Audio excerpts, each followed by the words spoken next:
Hola, ¿cómo le va? Bienvenido, bienvenida a esta presentación. A partir del día de hoy, el Partido Liberación Nacional le presenta los distintos ejes que van a conformar el Plan Nacional de Gobierno Liberacionista, por supuesto con don José María Figueres Olsen a la cabeza y acompañado de grandes profesionales que van a conformar esta estrategia. Se lo presentamos para que usted también sea parte de la misma y nos haga llegar, por supuesto, sus comentarios, pero muy importante también sus propuestas alrededor de estos ejes. Hoy iniciamos con uno muy importante y es el tema de la salud.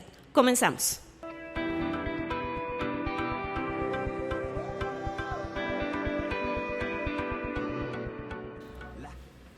Bueno, y para hablar de salud, hoy me acompañan grandes profesionales. Estamos con doña Cecilia Bolaños Loria, ella es especialista en ortopedia y traumatología. También nos acompaña Carmen Loaiza Madrid, ex jefa nacional de enfermería, y por supuesto el doctor Alexander Sánchez Cabo, quien es especialista en cirugía general y administración de la salud. Don Alexander, iniciemos hablando del contexto general que tenemos a nivel pandemia por un tema país que contempla por supuesto una crisis a nivel económico, también de la salud, en varios ejes.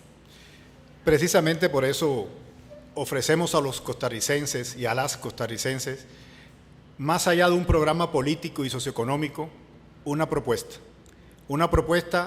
centrada en la persona, centrada en usted, una propuesta que incluya el bienestar y el bien vivir de cada uno de nosotros. Una propuesta transformadora para la sociedad. Una propuesta donde el crecimiento humano es el fin último del desarrollo para alcanzar la igualdad en cuanto a desarrollo social. Esta propuesta de salud que queremos ofrecer el día de hoy está enmarcada en un concepto, el concepto de una salud, donde la salud humana y animal son interdependientes, pero ambas, a su vez, dependen del medio ambiente. El concepto de una salud bajo un enfoque transversal que nos va a permitir a nosotros trazar programas, políticas, legislación, investigación en todas las esferas de la salud y, algo importante, con la participación de todos los sectores que forman parte del Sistema Nacional de Salud.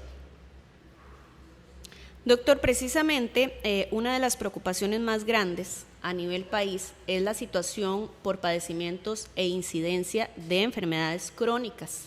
Es importante, doctora, tal vez retomar la situación país a nivel, por ejemplo, de padecimientos tan graves como el cáncer. Muy bien. Sin lugar a dudas, el cáncer es un problema de alcance mundial. Y Costa Rica no está exento a esta situación. ¿Quién de nosotros no ha tenido un familiar, un amigo o un vecino con cáncer? El cáncer en Costa Rica es un problema en crecimiento, es un problema real.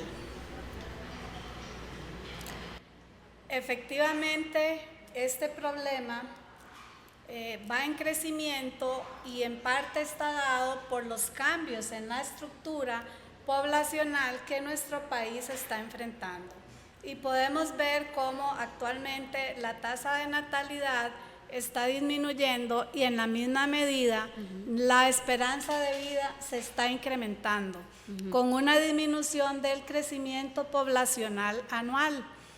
Este cambio nos ha llevado a tener una base poblacional más ancha, una población más longeva, y esto hace que este tipo de patologías sea más amplia en estas edades.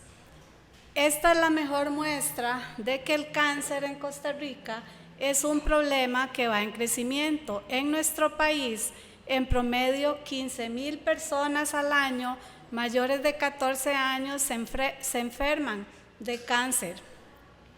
El cáncer actualmente es la segunda causa de muerte en nuestro país y los principales que tenemos, los más frecuentes, estómago, colon, hígado, vías biliares, mama y próstata. ¿Y por qué? Algo muy importante en el tratamiento, en el abordaje del cáncer, es la tasa de sobrevivencia de 5 años. Es decir, varía de acuerdo a la edad en que se diagnostique o a la etapa en que se diagnostique el cáncer. Entre más temprano su diagnóstico, más sobrevivencia puede tener la persona. Y por supuesto a la atención oportuna. Claro, por supuesto. Entonces, solamente las cifras nos dicen que solamente de un 5 a un 30% sobreviven a los 5 años. Cuando el cáncer se diagnostica en forma avanzada, es decir, cuando ya se ha diseminado. Pero de un 68 a un 100% sobreviven más de ese periodo si el cáncer se diagnostica en forma temprana. Por lo tanto, pues debemos de cambiar las políticas de salud en relación al cáncer, porque la sobrevida depende del momento en que se diagnostique. A más temprano, más sobrevivencia. Por eso la solución está en nuestras manos. Así es, doctora. Y bueno, importante también recordarle a todas las personas que en este momento nos acompañan que interactúen con nosotros. Queremos leerlos, queremos saber qué están pensando ustedes, qué les parecen nuestras propuestas, específicamente, doctor, en el marco del cáncer. ¿Cuáles son esas propuestas que tiene Liberación Nacional en este eje específico de su plan de gobierno? Claro que sí, muchas gracias. Efectivamente, como bien nos expuso la doctora Carmen Loaiza, no podemos tener una vida sana si seguimos diagnosticando el cáncer de forma avanzada. No podemos tener una vida sana si más del 70% de los principales cánceres que ocasionan muerte en nuestro país se diagnostican en etapas tardías. Es por eso que el día de hoy proponemos, socializamos y compartimos con ustedes la implementación de un programa nacional de detección temprana de cáncer. Un programa que ya tiene antecedentes en nuestro país, donde hace 25 años nuestros amigos, el gobierno de Japón, llegó a Costa Rica y nos enseñó a cómo diagnosticar el cáncer gástrico de forma temprana. Tenemos resultados extraordinarios y con este programa pretendemos a nivel nacional diagnosticar y aumentar el diagnóstico temprano en un 40% a la población nacional en los 2 primeros años de una vez establecido. Pretendemos además incorporar las tecnologías sanitarias en beneficio del diagnóstico temprano del cáncer, como por ejemplo la inteligencia artificial y robótica. ¿Qué cosa es la inteligencia artificial? Es la implementación de un software, de un aditivo especial que nos ayuda a nosotros, los profesionales de la salud, a identificar lesiones que tal vez nuestros ojos no son capaces de observar. Eso tenemos que incorporarlo. Ya la FDA recientemente acreditó la incorporación de la inteligencia artificial en el diagnóstico de cáncer de colon. Ya nosotros en la provincia de Cartago tenemos 3 años de experiencia en un modelo de tamizaje organizado donde hemos sido capaces de diagnosticar al 50% de los pacientes en etapas avanzadas de diagnóstico. Es decir, es algo que ya se está implementando en Costa Rica. Exacto, es simplemente replicar nuestro modelo a nivel nacional. Pero además, tenemos también que reactivar el Consejo Nacional de Cáncer. Tenemos que aumentar la interrelación entre la Caja y el Ministerio de Salud, entre el EDUS y el Registro Nacional de Tumores. No comprendemos que actualmente el Registro Nacional de Tumores, los datos más actualizados que contamos en el día de hoy son del 2015-2016. Eso no es posible. De esa forma no podemos continuar avanzando. De esa forma no tenemos los datos que nos retroalimenten a nosotros como funcionarios del sistema en implementar las políticas adecuadas para combatir el cáncer.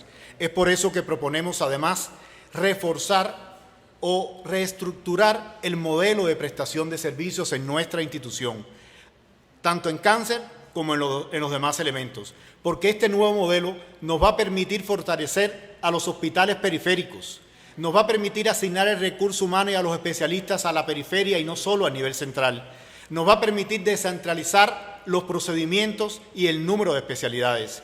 Solo por ponerle un ejemplo, el año 2020, el año pasado, compartiendo experiencias en esta formulación de plan de gobierno con el doctor Cervantes del Hospital Tomás Casa en el sur-sur, nos hacía referencia que solo el personal de enfermería ha tenido un gasto aproximadamente de 102 millones de colones en tiempo extraordinario y el 62% de este gasto de tiempo extraordinario se obedece a los traslados.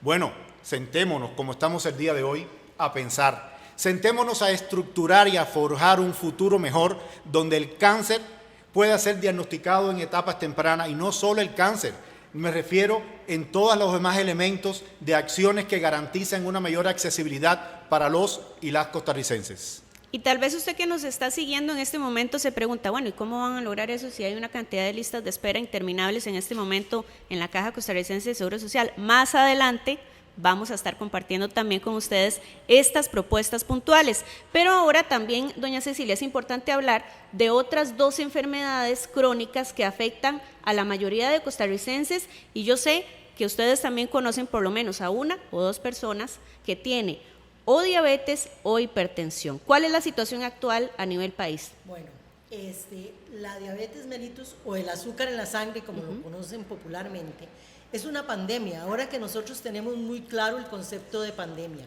la OMS, o sea, la Organización Mundial de la Salud, desde el 2016 lo declaró pandemia.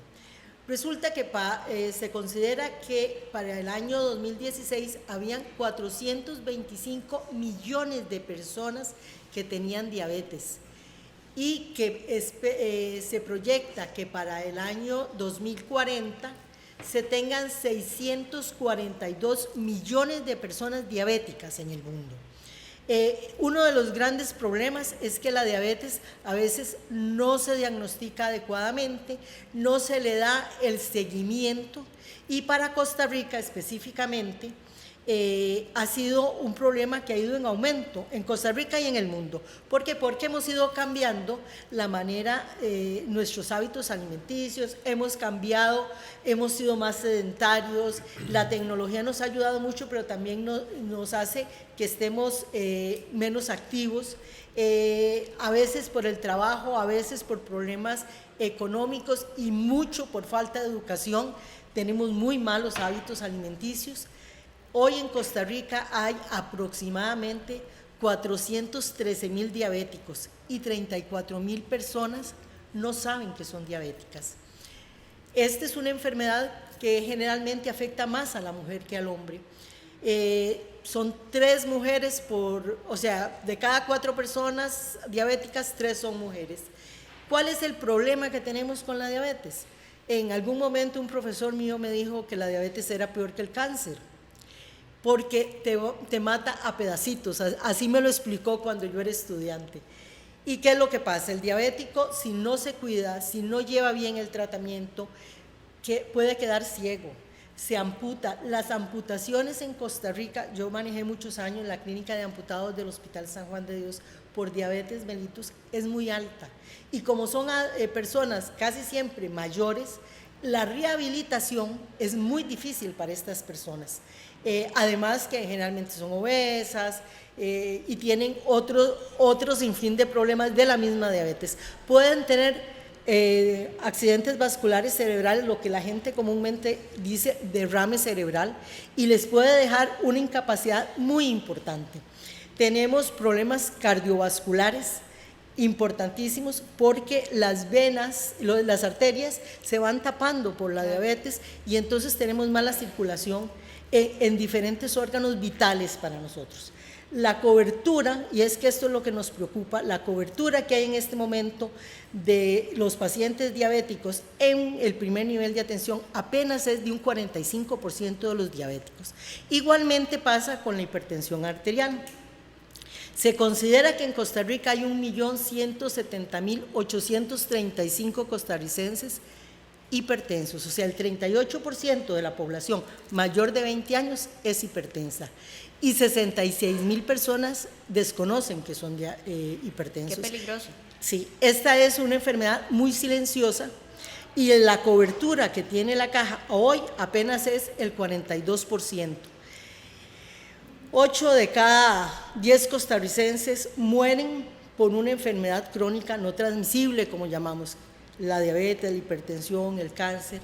Y esto, la hipertensión y la diabetes, nos ocasiona mucho, influye mucho en la primera causa de mortalidad en el país, que son los infartos agudos del miocardio.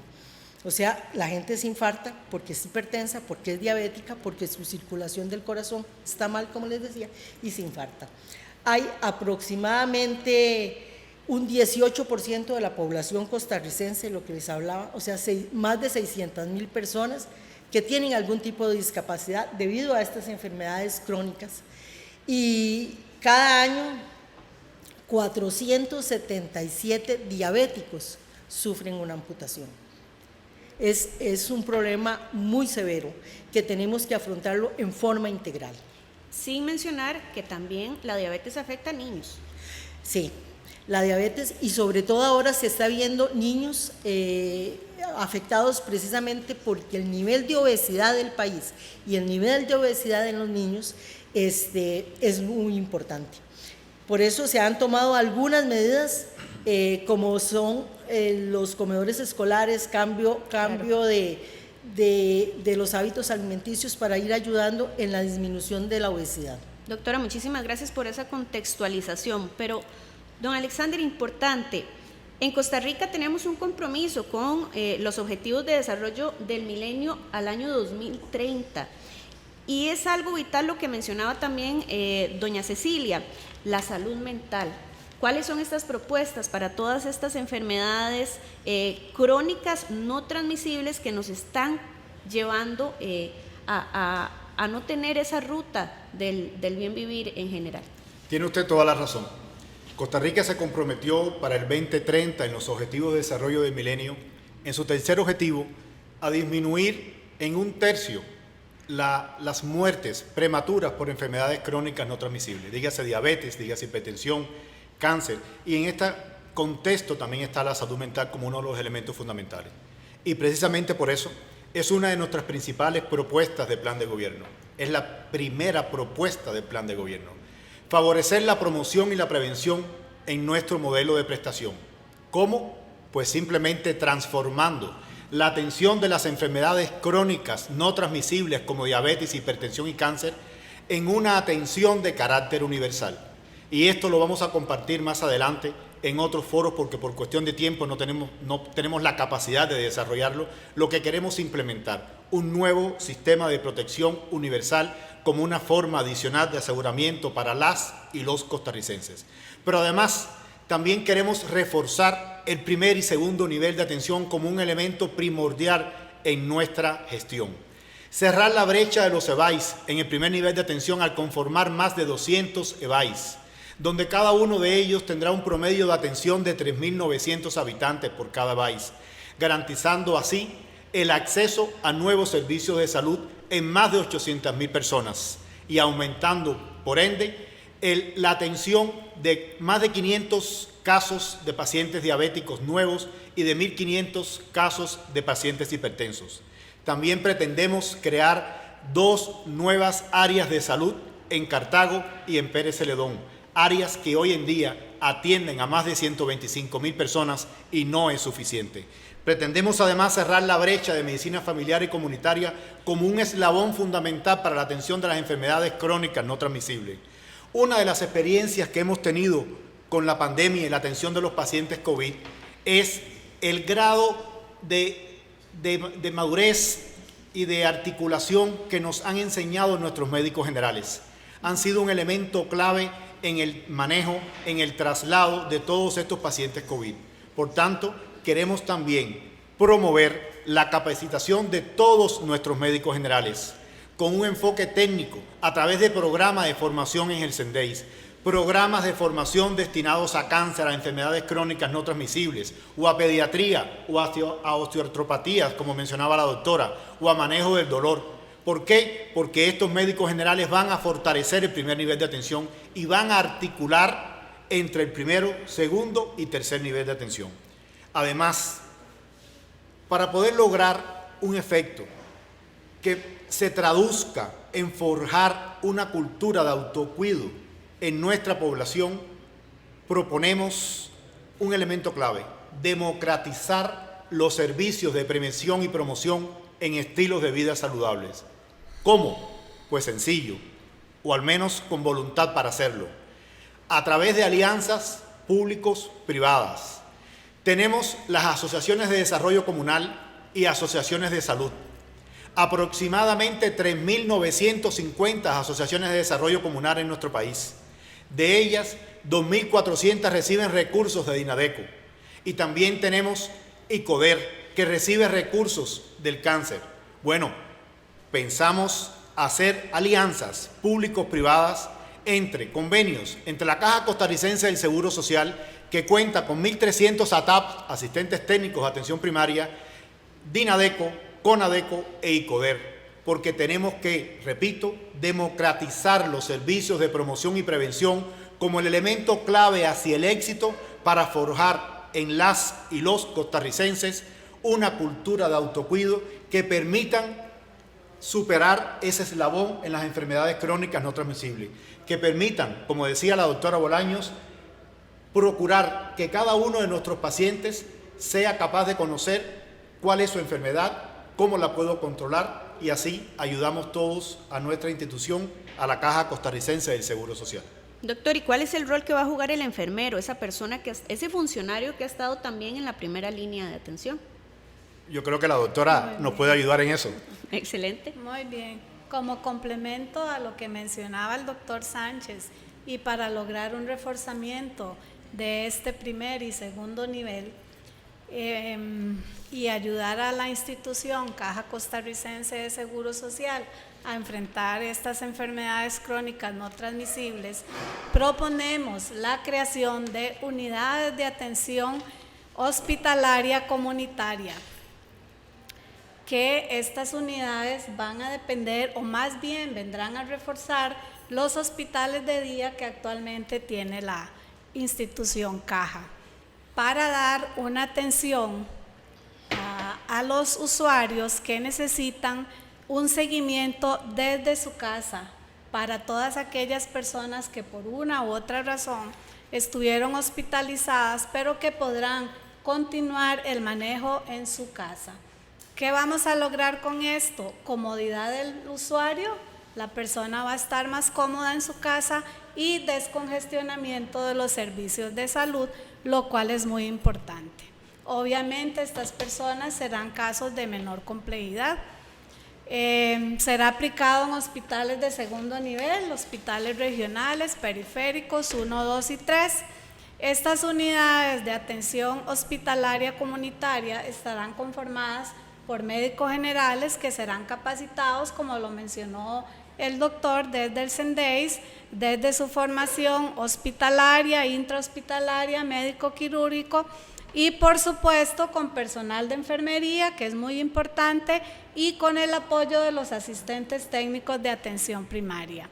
Es decir, lo que queremos es, como lo mencionaba el doctor, llevar el hospital a su casa, para que usted esté cómodo, confortable y recibiendo la atención que requiere. Muchísimas gracias.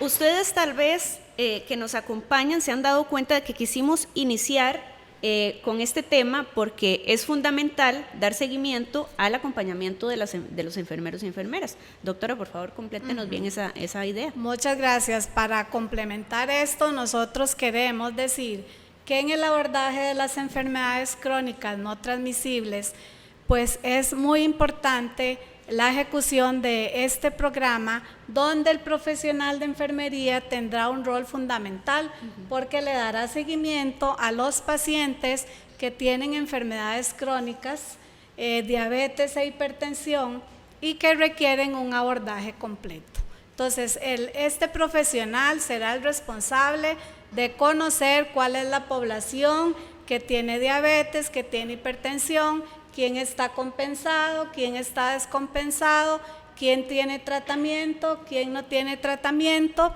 Esto permitirá delegar la responsabilidad en ellos para que realicen las acciones correspondientes en red en los 3 niveles de atención, y de esta manera apoyar al usuario con el equipo interdisciplinario que tenemos en cada uno de los niveles para darle una mejor atención y un seguimiento adecuado.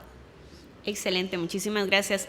Importante, quisimos iniciar hablando integralmente de salud, porque no todo es pandemia y hay sectores que también se han visto severamente afectados con las afectaciones, las huellas de la pandemia, doctor. Importante, pero todavía estamos pasando por esta crisis, todavía estamos enfrentando el COVID. la COVID-19. Y en ese sentido, ¿cuáles son esas principales huellas, don Alexander, que nos está dejando toda esta crisis en el sector salud?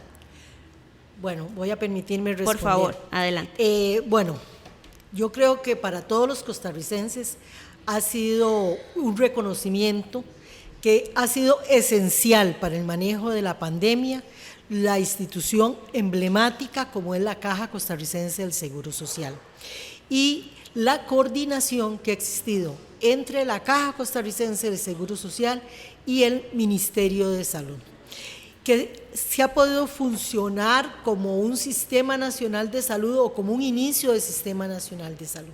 Este mismo se ha visto que Correos de Costa Rica, empresas públicas, han logrado integrarse para el manejo de la pandemia.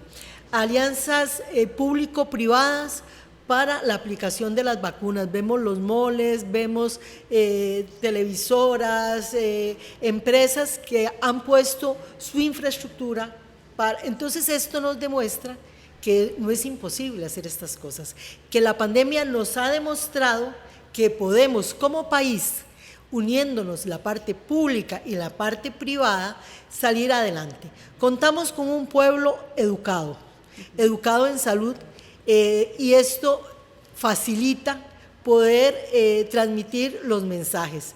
Es importante, muy importante, la cobertura que ha tenido Internet nos falta, pero hemos visto cómo podemos hacer teletrabajo, cómo se pueden hacer teleconsultas, etcétera. Desde luego ha impactado negativamente en las famosas listas de espera que ya de por sí veníamos arrastrando desde antes de la pandemia. Y tenemos muchos procedimientos que son fundamentales para un diagnóstico precoz del cáncer, por ejemplo. Exacto. Gastroscopías, colonoscopías, mamografías. Hay muchos procedimientos de estos que no se han podido realizar debido a que todo el sistema hospitalario se ha volcado para la atención del COVID. Listas quirúrgicas, porque tampoco tenemos camas para internar pacientes, entonces tenemos listas enormes de cirugía y desde luego consulta externa, que mucho se ha paliado con la teleconsulta, pero que no se ha podido lo que son casos nuevos, etcétera. Es por esto que más o menos hay 89,000 personas en lista de espera entre los 20 y 64 años. Es muy importante ver qué vamos a hacer. Para los datos que teníamos en el 2019 era que habían 140,000, prácticamente 141,000 cirugías pendientes. El 18% de estas cirugías se hicieron en forma vespertina, o sea, después del turno normal, y el 81% en las jornadas ordinarias. Esto es de acuerdo a lo que teníamos en el EDUS. Doctor, importante entonces, ¿cómo vamos a atender, cómo vamos a brindar esas propuestas, esas soluciones? Bueno, realmente nosotros hemos querido mitigar el problema que hemos tenido con la pandemia y hacer propuestas para que en el momento que se acabe esta pandemia, pero ir arrancando desde ahora con diferentes modelos. Primero es dividir estas listas de espera en los diagnósticos de mayor complejidad, como cáncer o adulto mayor, que tienen que hacerse en hospitales muchas veces de clase A y clase B. Hacer jornadas ordinarias, segundos turnos, sin inversiones presupuestarias extraordinarias, pero ir sacando por lo menos el adulto mayor y el cáncer, que para nosotros es una preocupación.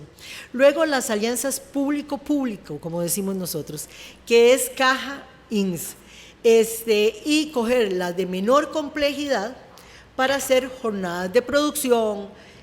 ¿Por qué? Porque este paciente de menor complejidad no requiere estar internado. Son cirugías que nosotros llamamos ambulatorias o consultas que se pueden hacer en jornadas de producción, en alianzas público-públicas, como dijimos, Caja INS, y un modelo que existe prácticamente desde que se formó la caja, que es la libre elección médica, y que se le ha sacado poco provecho a este elemento que ahora más tarde quiero conversar con ustedes. Luego, en estas alianzas público-públicas, tenemos todo lo que son los seguros de vehículos, los seguros de riesgos profesionales, y imagínense ustedes que a la fecha se han perdido más o menos 135.000 millones de colones que no le fueron cobrados al Instituto de Seguros, y esos seguros se vencieron y se agotaron las pólizas. Hay que desarrollar modelos nuevos de inversión, reservar los recursos de estas pólizas cuando se atienden pacientes de este tipo para hacer los cobros pertinentes en forma rápida, alianzas INS-Caja, como canjear deudas que tiene el INS con la Caja por espacios para poder operar o que nos vean pacientes.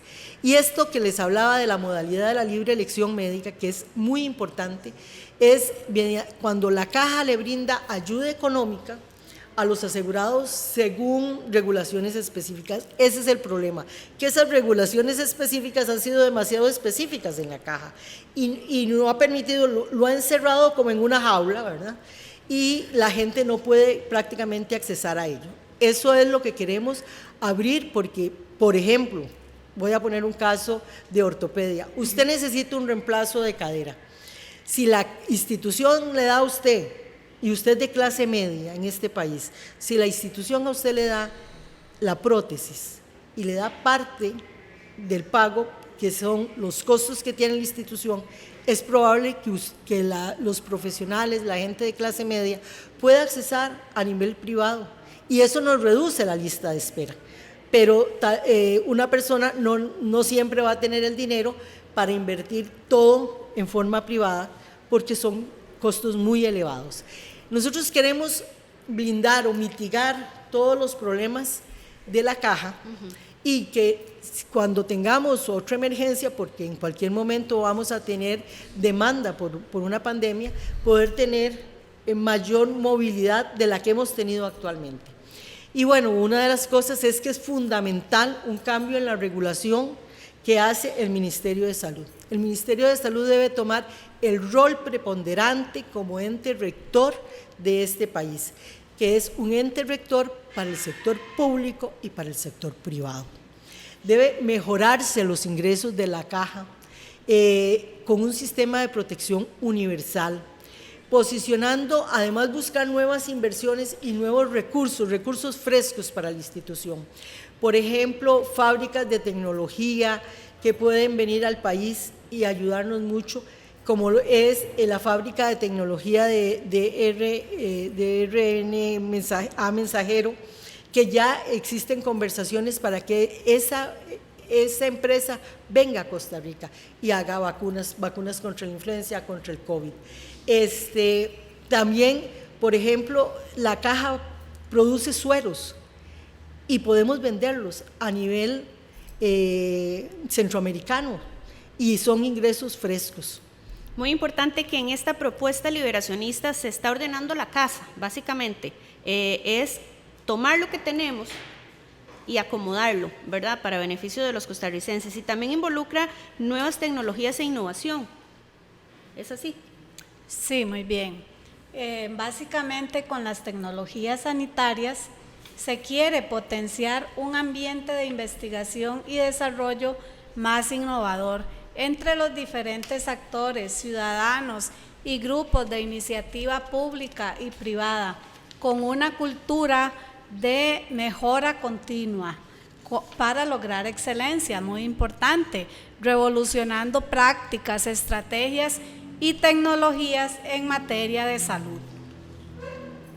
Para ello, proponemos crear la Superintendencia de Evaluación Tecnológica Sanitaria, unidad técnica a cargo del Ministerio de Salud, como ente rector responsable de los datos de salud del país, trabajando con diferentes actores ciudadanos y grupos de iniciativa pública y privada que promuevan una cultura de mejora continua y revolucionen prácticas, estrategias, tecnologías en materia de salud, siempre de la mano con universidades, instituciones tecnológicas, organizaciones de desarrollo de iniciativas de bases de datos tecnológicos. El objetivo de esto es potenciar en el país un ambiente de investigación, desarrollo e innovación en materia de tecnologías sanitarias.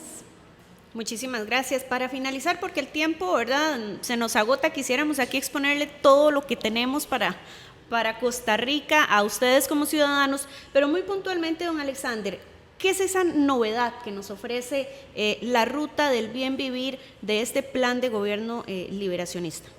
Bueno, si vamos a hablar de algo novedoso, hay 3 propuestas que realmente se salen de la normalidad.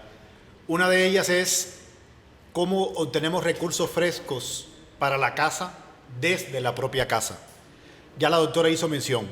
La Caja Costarricense del Seguro Social tiene un laboratorio de parentales, uno de los mejores laboratorios quizás de Centroamérica. Proponemos con esto la automatización y el fortalecimiento de nuestros propios laboratorios, que sea capaz de producir la totalidad de demanda que tiene nuestra institución, pero que además podamos dar cobertura a la región, a Centroamérica, con la venta de sueros de alta calidad. De igual modo podemos ver y revisar con nuestra propia fábrica de medicamentos y nuestra propia fábrica de ropas. El presidente José María Figueres ha hecho en múltiples escenarios referencia al turismo médico y cómo podemos nosotros fomentar la integración de los diferentes sectores, tanto públicos como privados, en esta industria de la salud. ¿Cómo podemos utilizar herramientas para fortalecer las finanzas de nuestra institución por medio de alianzas públicos y privadas que procuren mejorar la atención de las y los asegurados? Una de las propuestas más innovadoras que tenemos en nuestro plan de salud es la implementación de la medicina y la enfermería marítima. La implementación de la medicina y la enfermería marítima dentro del marco de ley que actualmente rige en nuestra Constitución y que además se está fortaleciendo, nos permite dar seguridad internacional en el ámbito de salud pública. Nos permite tener un control epidemiológico a los tripulantes y pasajeros que ingresan a nuestros puertos marítimos. Se promoverá con ello la diversificación y formación de especialistas en medicina marítima y en enfermería marítima. Con ello promoveremos la emisión de certificados médicos para servicios en el mar en el país. Y esto va a generar ingresos, va a generar oportunidades para nuestros profesionales de salud, tanto medicina como enfermería, y va a proporcionar a esos ciudadanos costarricenses de las costas ambas y a los extranjeros que viven en Costa Rica y que requieran un certificado para trabajar en cruceros o buques internacionales mejores oportunidades. Se promoverá con ello a compañías navieras que recluten costarricenses desde nuestro propio país. Esto yo creo que es una de las propuestas más innovadoras que podemos tener en nuestro plan de gobierno. Como bien decimos, el desarrollo no es procurar lo mínimo para sobrevivir, es garantizar lo esencial para ser feliz. Gracias. Don Alexander, muchísimas gracias por ese resumen. También agradecerle a doña Cecilia y a doña Carmen por esta presentación tan importante. A ustedes les pedimos, por favor, involúcrense en la solución. Recuerden que el Partido de Liberación Nacional les va a estar presentando cada uno de los ejes para conformar este plan de gobierno, porque Costa Rica merece ganar.